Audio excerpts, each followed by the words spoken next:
Boris Zelyev, the lead author of Unidentified Aerial Phenomenon 1, Observations of Events, from the main astronomical observatory, NAS of Ukraine, was contacted by All Things Unexplained to appear on the podcast or to answer some questions via email or phone. He has yet to respond to this request.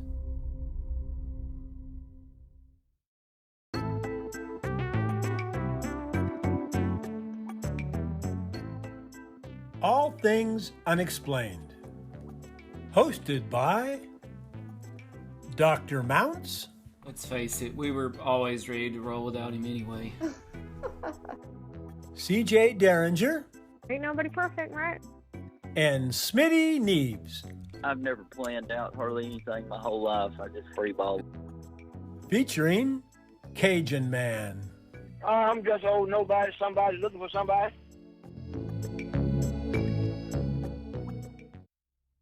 Previously on All Things Unexplained. We're pleased to have special guest Chrissy Smith from Patriot Muscle Health, a fitness guru, a princess of the paranormal. Chrissy Smith from Patriot Muscle Health. These phantoms are moving now in the bottom layer of the atmosphere at 15 kilometers per second. That is 33,554 miles per hour. Okay. I'm sorry, what sphere are we in with these? This is the bottom layer. The bottom layer. Bottom. So our Earth's circumference is what, 25,000 miles? That sounds accurate. So this thing could get around Earth in less than an hour. Yes. Oh, Okay. absolutely. Right. If only Columbus had that, right? Or Magellan. If only Magellan. If only Magellan had that. So I actually, just for, comparisons, I looked up some other speeds here.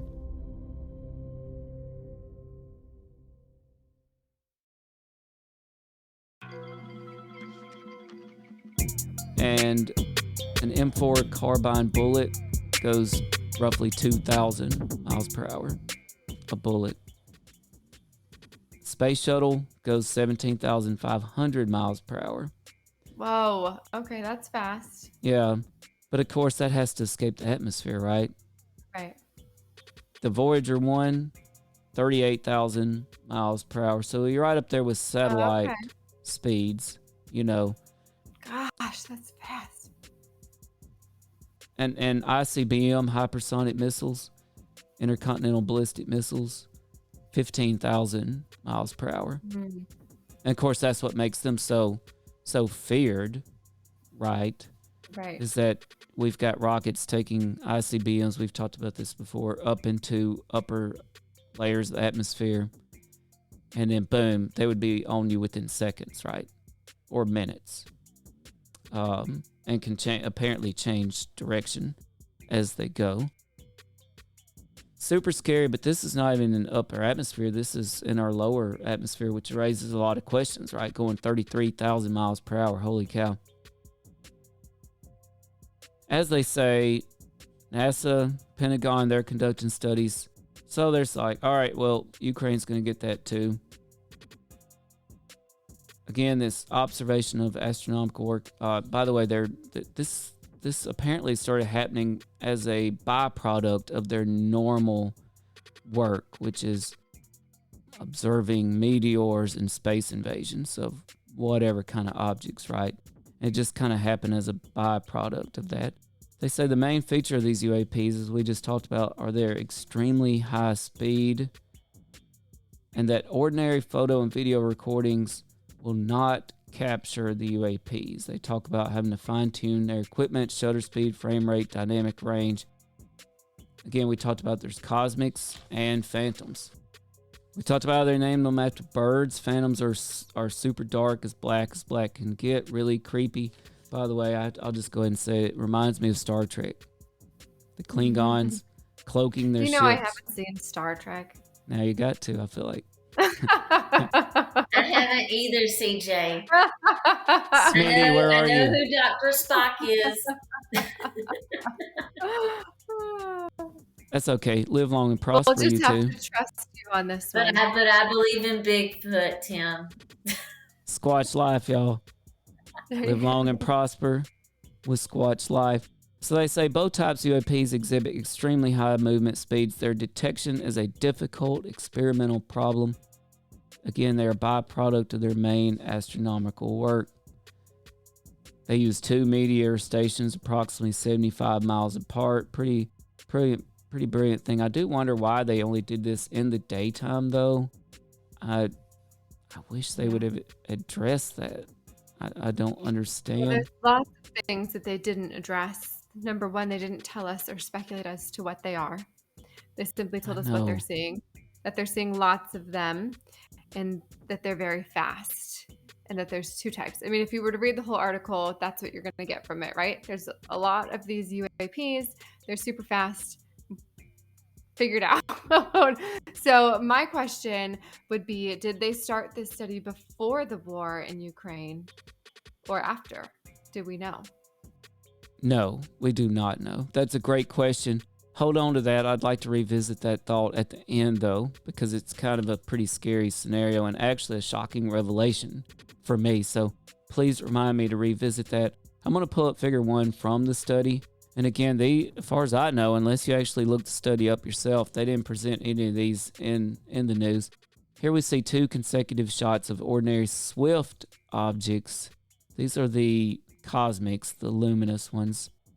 What are we looking at in the top figure? It's a little blurry. Yeah, I just think that's a chart. The very top figure is a chart. And then below that, on the left and right, we've got just 2 very bright objects, could be, as far as the naked eye is concerned, stars. Satellites. Facebook user, here we go, says, nighttime lights mess with the camera. You've got that right. And Facebook user, you'll appreciate what the main observatory in Ukraine went through to detect these. So listen to this, anonymous Facebook user. Ukraine's special observation technique. Taking into account the high speeds of the observed objects, the exposure time of their cameras was chosen so that the image of the object did not shift significantly during exposure. The frame rate was chosen to take into account the speed of the object and the field of view of the camera. In practice, the exposure time was less than 1 millisecond and the frame rate was no less than 50 hertz. Frames were recorded in the SER format with 14 and 16 bits. I thought this was interesting. Violation of these conditions leads to the fact that objects will not be registered during observations. To determine the coordinates of the objects, the cameras were installed in the direction of the zenith of the moon. I thought that was interesting. You know what, now that I think about it, we may have an explanation for why they did this in the daytime only.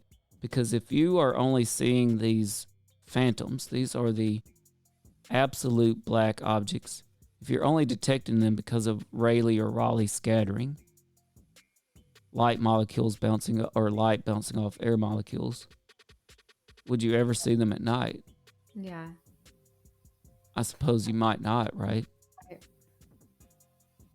That thought just occurred to me. Real quick, Chrissy, did you ever uncover the definition of squadron? I did. Thank you for revisiting that.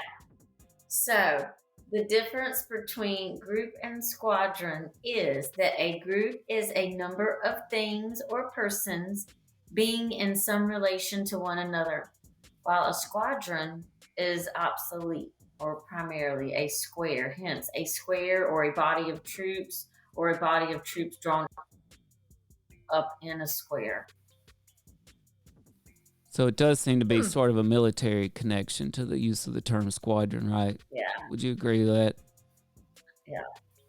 Well, in squadron, square, we've got, that makes sense. Well, and I think, for example, you're definitely going to use the word group in relation to, let's say, animals. but you're going to kind of reserve the use of the term squadron for some sort of military event, right? Or military cluster of objects or people. Right? I don't think that you're going to use the term squadron in relation to satellites. I'm going to start using it. Yeah. Well, I don't know anything. Well, you know, they do say squad goals. I mean, so this anonymous Facebook user said, so is anyone else doing this with their cameras? That is a great question. And I think, honestly, it all goes back to the validity of this paper. I think that people automatically dismiss it because it's from the Ukraine. I think that if this is valid, then they did provide a roadmap for detecting these objects. And my goodness, if this is a valid paper, it's somebody over at NASA and somebody over at the Pentagon going, hey, y'all, where's our camera people? We got to get on this. If this is a valid paper, I am certain that somebody over at NASA and somebody over at the Pentagon already knows. And that they also have cameras doing the exact same thing. That's right. And Facebook user says there's a delay of the reflection. They definitely talk about that. I don't know what the delay time is. Here we see figure 2, a group of luminous objects of different brightness against the background of the moon. I thought this was really interesting. And I don't know, you know how sometimes you can see the moon in the sky in the daytime? Is this one of those situations? Because they do say they're only doing it in the day. So we're looking at the moon, the crescent moon, and we're looking at 2 objects. Is that correct? That's my understanding. Yes, we see a crescent moon in the Maybe picture. There's more. Almost like 4. through night vision goggles. Even though this is supposed in the daytime. Yeah. And my eyeballs say I see a lot of bright objects in the sky. Yeah, I'm seeing more the longer I look, for sure.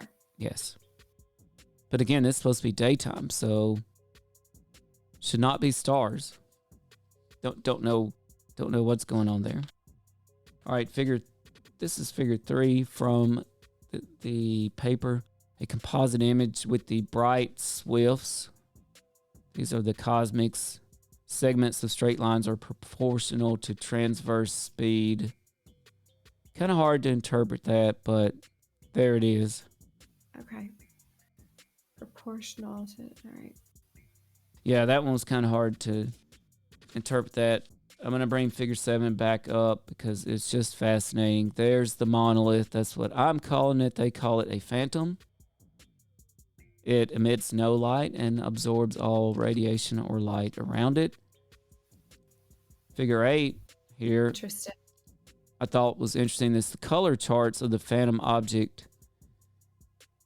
And again, this is an object with 0 albedo or albedo.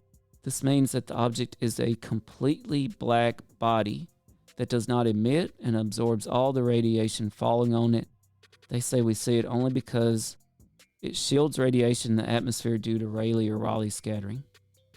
I thought that was an interesting chart, interesting color line graph there.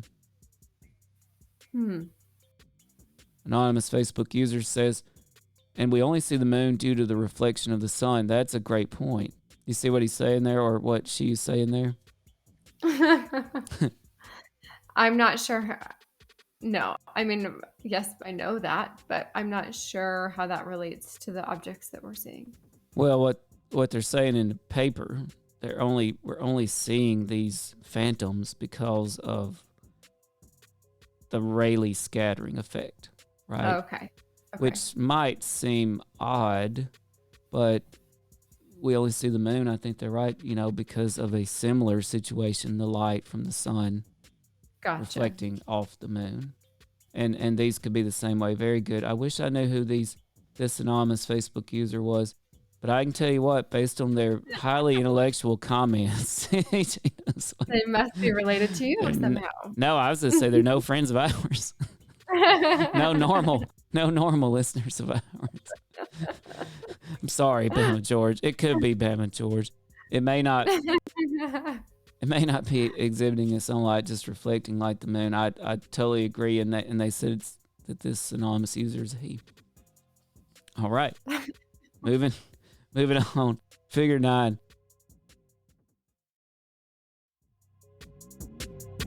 Maybe it's anonymous brother. I doubt it. Okay, I'm having some thoughts here. Okay. So let's land the plane soon so we can talk. To be continued. You've been listening to All Things Unexplained. If you liked this podcast, please do give us a 5-star rating and leave us a review. If you would like to hear more All Things Unexplained, be sure to follow us wherever you listen to your podcasts. Our show depends on the support of listeners like you. Find us on Venmo under the business accounts. Just look for @Bigfoot UFO. If you can't get enough of us, go ahead and check us out at allthings-unexplained.com. A special thanks to our producer, director, sound mixer, editor, and the man who wears far too many hats. No, seriously, he wears a lot of hats, Dr. Tim Mounts. Without you, we couldn't keep the lights on. Thanks for listening to All Things Unexplained.